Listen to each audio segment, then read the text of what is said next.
Price Lord. നിങ്ങളെല്ലാവരെയും blessed മോർണിംഗിലേക്ക് യേശുക്രിസ്തുവിൻ്റെ നാമത്തിൽ സ്വാഗതം ചെയ്യും.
പ്രിയരെ, അനുഗ്രഹിക്കപ്പെട്ട ഒരു പ്രഭാതം കൂടെ നമ്മുടെ ജീവിതത്തിൽ അനുവദിച്ചു തന്ന വലിയവനായ ദൈവത്തെ നമുക്ക് ഒരുമിച്ച് ചേർന്ന് നന്ദി പറയാം. എത്ര പറയും, ഞാൻ നിന്നതല്ല, എൻ്റെ ദൈവം എന്നെ നിർത്തിയതാണ്. ഒന്നുകൂടെ പറഞ്ഞാൽ 2026 മെയ് മാസം 13 വരെ എന്നെയും എൻ്റെ കുടുംബത്തെയും കണ്ണിലെ കൃഷ്ണമണി പോലെ സൂക്ഷിക്കുകയും വിടുവിക്കുകയും ചെയ്ത വലിയവനായ ദൈവത്തിന് നന്ദി പറഞ്ഞുകൊണ്ട് ഈ പ്രഭാത ചിന്തയിലേക്ക് നമുക്ക് ഒരുമിച്ച് അടുത്തു വരാം.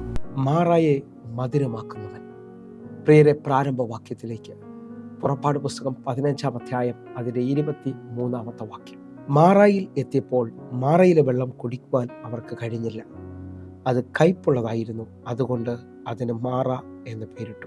പ്രിയരെ, പ്രഭാതത്തിൽ ദൈവം നമ്മോട് ഇടപെട്ട അനുഗ്രഹിക്കപ്പെട്ട വചനത്തിനായി നമുക്ക് ഒരുമിച്ച് ചേർന്ന് ദൈവത്തിന് നന്ദി പറയാം. ഇതോടൊപ്പം തന്നെ ഒരു വാക്യം കൂടെ ഞാൻ വായിക്കാൻ ആഗ്രഹിക്കുന്നു. റൂത്തിൻ്റെ പുസ്തകം 1-ാം അധ്യായം അതിൻ്റെ 20-ാമത്തെ വാക്യം 21-ാമത്തെ വാക്യം കൂടെ. അവൾ അവരോട് പറഞ്ഞത്, നവോമി എന്നല്ല, മാറ എന്ന് എന്നെ വിളിപ്പിൻ. സർവശക്തൻ എന്നോട് ഏറ്റവും കയ്പായത് പ്രവർത്തിച്ചിരിക്കുന്നു. 21-ാമത്തെ വാക്യം. നിറഞ്ഞവളായി ഞാൻ പോയി, ഒഴിഞ്ഞവളായി യഹോവ എന്നെ മടക്കി വരുത്തിയിരിക്കുന്നു. യഹോവ എനിക്ക് വിരോധമായി സാക്ഷീകരിക്കുകയും സർവശക്തൻ എന്നെ ദുഃഖിപ്പിക്കുകയും ചെയ്തിരിക്കെ നിങ്ങൾ എന്നെ നവോമി എന്ന് വിളിക്കുന്നത് എന്ന്. പ്രിയരെ, ഈ പ്രാരംഭത്തിൽ നാം വായിച്ചു കേട്ട വചനത്തിൽ നാം ഈ പ്രഭാതത്തിൽ ചിന്തിക്കുന്നത് മാറായെ മധുരമാക്കുന്ന ദൈവത്തെക്കുറിച്ചാണ്. എന്നെ കേൾക്കുന്നവരുണ്ടെങ്കിൽ, ഇതാ ഇസ്രായേൽ മക്കൾ തങ്ങളുടെ വാഗ്ദത്ത ദേശത്തിലേക്ക് പുറപ്പെട്ട് അവർ ചെങ്കടൽ കയറി ശൂർ മരുഭൂമിയിലൂടെ 3 ദിവസത്തെ യാത്രയിൽ മാറായിലെത്തുകയാണ്. അവിടുത്തെ വെള്ളം അവർക്ക് കുടിക്കാൻ കഴിയത്തില്ലായിരുന്നു. അവിടുത്തെ വെള്ളം കയ്പായതായിരുന്നു. എന്നെ കേൾക്കുന്നവരെ, ആരംഭത്തിൽ തന്നെ ഒരു ദൂത് നിങ്ങളോട് സംസാരിക്കുകയാണ് ഈ പ്രഭാതത്തിൽ. നിങ്ങൾ ശ്രദ്ധിച്ചു നോക്കിയേ, അവിടുത്തെ വെള്ളം കണ്ടാൽ കുഴപ്പമില്ല, അത് തൊട്ടാൽ കുഴപ്പമില്ല, പക്ഷേ രുചിക്കാൻ കുടിക്കാൻ കഴിയാത്ത രീതിയിൽ അതിനകത്ത് കയ്പ് കലർന്നിരുന്നു. നിങ്ങളുടെ ജീവിതത്തിനകത്ത് ഇതേപോലെ കണ്ടപ്പം കുഴപ്പമില്ലെന്ന് തോന്നി, അത് തൊട്ടപ്പം കുഴപ്പമില്ലെന്ന് തോന്നി, പക്ഷേ ഇപ്പം അത് ഇറക്കാൻ പറ്റാത്ത രീതിയിൽ ആ ജീവിതയാത്രയിൽ കുരുങ്ങിയതുപോലെ നിൽക്കുന്ന ചിലതിനെ ഈ പ്രഭാതത്തിൽ ദൈവം ആ മാറായുടെ അനുഭവത്തെ മധുരമാക്കാൻ പോവുകയാണ്. ഏതു വിധത്തിലാണോ നിങ്ങളെന്നെ ശ്രദ്ധിക്കുന്നത്, നിങ്ങളുടെ ജീവിതത്തിനകത്ത് ഈ പ്രഭാതത്തിൽ ദൂത് കൈമാറുകയാണ്. നിങ്ങൾ വിശ്വസിക്കുന്നവരുണ്ടെങ്കിൽ മാറായിൽ നിങ്ങൾ തീരത്തില്ല. കാരണം നിങ്ങൾ വാഗ്ദത്തത്തിൽ ഇറങ്ങിത്തിരിച്ചയാളാണ്, ദൈവവിളിയിൽ ഇറങ്ങിത്തിരിച്ചയാളാണ്. നിങ്ങളുടെ ജീവിതത്തിനകത്ത് തമ്പുരാൻ അത്ഭുതം ചെയ്തിരിക്കും. നിങ്ങൾ ഒന്നുകൂടെ ശ്രദ്ധിക്കാൻ പറ്റുമെങ്കിൽ ശ്രദ്ധിച്ചോ. 24-ാമത്തെ വാക്യത്തിൽ ജനം പിറുപിറുക്കുകയാണ്. ജനം പിറുപിറുക്കുമ്പോൾ ഇതാ 25-ാമത്തെ വാക്യത്തിൽ മോശ ദൈവത്തോട് അപേക്ഷിക്കുകയാണ്. 25-ാമത്തെ വാക്യം. അവൻ യഹോവയോട് അപേക്ഷിച്ചു, യഹോവ അവന് ഒരു വൃക്ഷം കാണിച്ചു കൊടുത്തു. അവനത് വെള്ളത്തിൽ ഇട്ടപ്പോൾ വെള്ളം മധുരമായി തീർന്നു. നിങ്ങൾ വിശ്വസിച്ച് നോക്കിയേ, മോശ ദൈവത്തോട് അപേക്ഷിച്ചപ്പോൾ മോശയ്ക്ക് ഒരു വൃക്ഷം കാണിച്ചു കൊടുത്തു. ആ വൃക്ഷത്തെ വെട്ടിയിട്ടപ്പോൾ മാറ മധുരമായിത്തീരുന്നു. നിങ്ങൾ വിശ്വസിക്കാൻ പറ്റുമെങ്കിൽ ഈ യാത്രയിൽ എനിക്ക് നിങ്ങൾക്കും കാണാൻ പറ്റാത്ത ചിലത് ദൈവം ഒരുക്കിയിട്ടുണ്ട്. ഒന്നുകൂടെ ഒന്ന് പറഞ്ഞാൽ ആ വൃക്ഷം യേശു ക്രിസ്തുവാണെന്ന് നിങ്ങൾ തിരിച്ചറിയണം. ഇതേപോലെ പുതിയ നിയമത്തിൻ്റെ വ്യവസ്ഥയിൽ കാൽവരി ക്രൂശിൽ ആ മരക്കുരിശിൽ എനിക്ക് വേണ്ടി എൻ്റെ ജീവിതത്തിലെ മാറായെ, എൻ്റെ ജീവിതത്തിൻ്റെ കൈപ്പറിയ അനുഭവത്തെ മധുരമാക്കാൻ എനിക്ക് വേണ്ടി മറുവിലയായി തീർന്നവനെ കാണാൻ പറ്റും. ഇതേപോലെ ആ വെട്ടേറ്റ വൃക്ഷം എൻ്റെ യേശുവാണെന്ന് നിങ്ങൾ വിശ്വസിക്കണം. എൻ്റെ യേശു കർത്താവ് ഇതാ അവരുടെ മാറയെ, അവരുടെ കയ്പിനെ മധുരമാക്കിയ അവർ ഇനി കുടിക്കുന്നത് കയ്പല്ല, മധുരമാണ്. നിങ്ങളുടെ കണ്ണുനീരിനെ ഈ പ്രഭാതത്തിൽ ദൈവം അത്ഭുതമാക്കാൻ പോകുക. നിങ്ങളുടെ വിലാപത്തെ അവൻ നൃത്തമാക്കാൻ പോകുക. നിങ്ങളുടെ ദുഃഖത്തെ അവൻ സന്തോഷമാക്കാൻ പോകുക.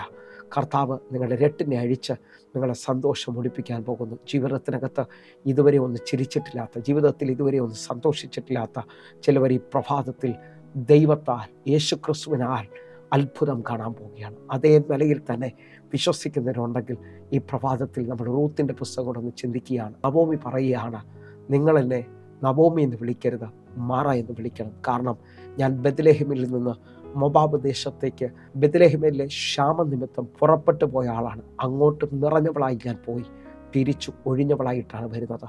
ഞാൻ ആത്മാവിൽ വിളിച്ചു പറയാം, ക്ഷാമം പേടിച്ചാണ് അവൾ പോയത്, അല്ലെങ്കിൽ മരണം പേടിച്ചാണ് അവൾ പോയത്. പക്ഷെ മോവാബ് ദേശത്ത് ചെന്നപ്പോൾ അവൾ മരണം കാണുകയാണ്. ഈ റൂത്തിൻ്റെ പുസ്തകത്തിനകത്ത് എനിക്ക് നവോമിയേക്കാൾ ഇഷ്ടം ബോവസിനെയാണ്. ക്ഷാമവും പ്രതികൂലവും വന്നപ്പോഴും ഓടിപ്പോകാതെ ഉറച്ചു നിന്ന ബോവസ് അത്ഭുതം കണ്ടവരാണ്. നിങ്ങൾ വിശ്വസിക്കുന്നവരാണെങ്കിൽ നവോമി മോവാബിൽ മരണം കാണുമ്പോൾ ബോവസ് ബെത്ലഹേമിൽ കൊയ്ത്ത് നടത്തുകയാണ്. ഞാൻ ആരൊക്കെയോ നോക്കി പ്രഭാതത്തിൽ വിളിച്ചു പറയുന്നു, ചിലവർ നിന്നെ വിട്ട് ഓടിപ്പോയിട്ടുണ്ടെങ്കിലും, നിൻ്റെ ജീവിതത്തിനകത്ത് പ്രതികൂലങ്ങൾ കണ്ടിട്ട് അകന്നു പോയിട്ടുണ്ടെങ്കിലും, നിനക്ക് ദൈവം ഈ പ്രഭാതം മുതൽ ഒരു സീസൺ വയ്ക്കുന്നു. അത് കൊയ്ത്തിൻ്റെ സീസണാണ്, അത് ഉയർച്ചയുടെ സീസണാണ്. അതിപ്പോൾ മുതൽ തുറക്കാൻ തുടങ്ങും. എന്നാൽ എൻ്റെ ദൈവം നവോമിയെ ആ ഒഴിഞ്ഞ അനുഭവത്തിൽ, മാറായുടെ അനുഭവത്തിൽ തീർക്കാൻ തയ്യാറല്ല. കാരണം അവളുടെ കൂടെ വാക്തത്വമുള്ള റൂത്ത് ഇറങ്ങിത്തിരിക്കുകയാണ്. ആത്മാവിൽ എന്നെ കേൾക്കുന്നവരുണ്ടെങ്കിൽ ജീവിതത്തിനകത്ത് ശൂന്യത കണ്ട, ജീവിതത്തിനകത്ത് കയ്പ് കണ്ട ചില നവോമിമാർ ഈ പ്രഭാതത്തിൽ എന്നെ ശ്രദ്ധിക്കുന്നുണ്ട്. ഞാൻ ആത്മാവിൽ വിളിച്ചു പറഞ്ഞു, കയ്പ് തീരത്തില്ല. കാരണം റൂത്തുമായുള്ള കൂട്ടായ്മയിൽ നീ ബെത്ലഹേമിലേക്ക് കാലുവയ്ക്കുന്നത് യവക്കൊയ്ത്തിൻ്റെ സീസണിലേക്കാണ്. ഇന്നലകളിൽ നിൻ്റെ പട്ടിണിയെ മാറ്റാൻ, ഇന്നലകളിലുള്ള നിൻ്റെ ജീവിതത്തിൻ്റെ ദുഃഖത്തെ മാറ്റാൻ, വിലാപത്തെ മാറ്റാൻ ഞാൻ ആത്മാവിൽ വിളിച്ചു പറയുന്നു. നിൻ്റെ ജീവിതത്തിനകത്ത് ഇതാ മാറാൻ പോകുകയാണ്. കാരണം നിൻ്റെ കൂട്ടായ്മ റൂത്തുമായിട്ടാണ്. എന്നെ കേൾക്കുന്നവരുണ്ടെങ്കിൽ നിങ്ങൾ പോകുന്ന കൂട്ടായ്മ നിമിത്തം നിങ്ങളുടെ ജീവിതത്തിനകത്ത് ഒരു അത്ഭുതം ദൈവം ചെയ്യാൻ പോവുകയാണ്. റൂത്തുമായുള്ള കൂട്ടായ്മയിൽ ഇതാ അവൾ ബെത്ലഹേമിലേക്ക് കാലുവയ്ക്കുമ്പോൾ അവളുടെ സ്ഥിതിക്ക് മാറ്റം വരാൻ പോകുന്നു. അവളുടെ ഒഴിഞ്ഞ അവസ്ഥകൾക്ക് മാറ്റം വരാൻ പോകുന്നു. കാരണം റൂത്ത് ഇതാ വയലിൽ ചിലത് പറക്കേണ്ടതിന് വേണ്ടി ഇറങ്ങുകയാണ്. എന്നെ കേൾക്കുന്നവരുണ്ടെങ്കിൽ ഈ വയലിൽ അവൾ ചെല്ലുന്നത് ബോബസിൻ്റെ വയലാണ്. അവിടെ ഭാഗ്യവശാലെന്ന് എഴുതിയിരിക്കുന്നത്. ഈ പ്രഭാതം മുതൽ ഭാഗ്യമല്ല, ദൈവത്തിൻ്റെ അനുഗ്രഹത്താൽ നീ പുതിയത് ചിലത് കാണാൻ പോകുക. നവോമിയെ, റൂത്ത് മുഖാന്തരം നിൻ്റെ വീട്ടിൻ്റെ സ്ഥിതി മാറാൻ പോകുന്നു, നിൻ്റെ പട്ടിണി മാറാൻ പോകുന്നു. ആരാധനയിൽ മടുക്കരുത്, എൻ്റെ ദൈവം നിൻ്റെ സീസണ് മാറ്റാൻ പോകുന്നു. ഞാൻ ആത്മാവിൽ വിളിച്ചു പറയട്ടെ, ബോബസ് ഇതാ തൻ്റെ ബാല്യക്കാരോട് പറയാണ്, ഇവൾ പിറക്കാൻ ഇറങ്ങിയത് സത്യമാണ്, പക്ഷേ ഇവൾക്ക് വേണ്ടി കറ്റകളിൽ ചിലത് വലിച്ചിട്ട് കൊടുക്കണം. ഞാൻ ദൂത് കൈമാറട്ടെ, നിൻ്റെ ജീവിതത്തിനകത്ത് ഇതുവരെയും പ്രതീക്ഷിക്കാത്ത ചില നന്മകളെ ഈ ദിവസങ്ങളിൽ ദൈവം വലിച്ചിടാൻ പോകുക. എൻ്റെ ദൈവം ചിലത് തുറന്നു തരാൻ പോകുക. അതിപ്പോൾ തന്നെ നിങ്ങളുടെ ജീവിതത്തിനകത്ത് സംഭവിച്ചു തുടങ്ങട്ടെ. ഹല്ലേലൂയ. പരിശുദ്ധാത്മാവ് എന്നോട് വ്യക്തമായി പറയുന്നു, കറ്റകൾ കെട്ടിവെച്ചിരിക്കുന്നതിനകത്തുനിന്ന് നിനക്ക് വേണ്ടി ചിലതിനെ കർത്താവ് വലിച്ചിടാൻ പോകുക. ഞാൻ ആത്മാവിനെ ഇങ്ങനെ വിളിച്ചു പറയട്ടെ, കെട്ടി മുറുക്കി വെച്ച് ശത്രു നിനക്ക് തരത്തിലെന്ന് പറഞ്ഞ ചിലതിനെ കെട്ടഴിച്ച് ഈ പ്രഭാതം മുതൽ കർത്താവ് നിന്നെ ഏൽപ്പിക്കുന്നു. എന്തിനെന്ന് ചോദിച്ചാൽ, ചില മാറാകളെ മധുരമാക്കുവാൻ. ആത്മാവിലൊന്ന് കണ്ണടച്ച് പ്രാർത്ഥിക്കാൻ പറ്റുന്നുണ്ടെങ്കിൽ പ്രാർത്ഥിക്ക്, തമ്പുരാനത് ചെയ്യട്ടെ. എൻ്റെ കർത്താവെ, ഈ പ്രഭാതത്തിൽ എന്നെ കാണുന്ന, എന്നെ കേൾക്കുന്ന ഓരോ ദൈവമക്കളുടെ മാറാ മധുരമായി തീരട്ടെ. അത്ഭുതങ്ങളിലേക്ക് ഇവർ നടക്കട്ടെ. ദൈവം ഇവരെ സ്ഥിതിയെ മാറ്റട്ടെ. യേശുവിൻ്റെ നാമത്തിൽ ഞാൻ പ്രാർത്ഥിക്കുന്നു, വലിയൊരു അത്ഭുതം ഇവർക്ക് വേണ്ടി ചെയ്യണമേ. യേശു അത് ചെയ്തതിനായി സ്തോത്രം. കേൾക്കണം പിതാവേ. ആമേൻ, ആമേൻ, ആമേൻ. പ്രിയരെ, ഈ പ്രഭാത സന്ദേശം നിശ്ചയമായി ഒരു വിടുതലായിരുന്നു. നിങ്ങളുടെ സീസൺ മാറാൻ പോകുന്നു എങ്കിൽ ഈ യൂട്യൂബ് ചാനൽ സബ്സ്ക്രൈബ് ചെയ്യുകയും ഫേസ്ബുക്കിലേക്ക് നിങ്ങൾ ജോയിൻ ചെയ്യുകയും ചെയ്യണമെന്ന് ഓർപ്പിക്കുന്നു. അതേപോലെ എല്ലാ ദിവസവും വൈകിട്ട് ഇന്ത്യൻ സമയം 6 മണിക്ക് നമുക്ക് സൂമിൽ ആരാധന നടക്കുന്നു. ആയിരങ്ങൾക്ക് അതൊരു വിടുതലായി തീർന്നിട്ടുണ്ട്. നിങ്ങളെ ഞാൻ ക്ഷണിക്കുന്നു, ഇപ്പോൾ തന്നെ നിങ്ങളുടെ പ്രാർത്ഥനാ വിഷയത്തിനും സൂമയിടിക്കുമായി നിങ്ങൾ വിളിക്കണം. കർത്താവിൻ്റെ കരം നിങ്ങളുടെ കൂടെ ഇരിക്കുമാറാകട്ടെ. കർത്താവ് നിങ്ങളെ അധികത്തിൽ മാനിക്കും. God bless you. ആമേൻ.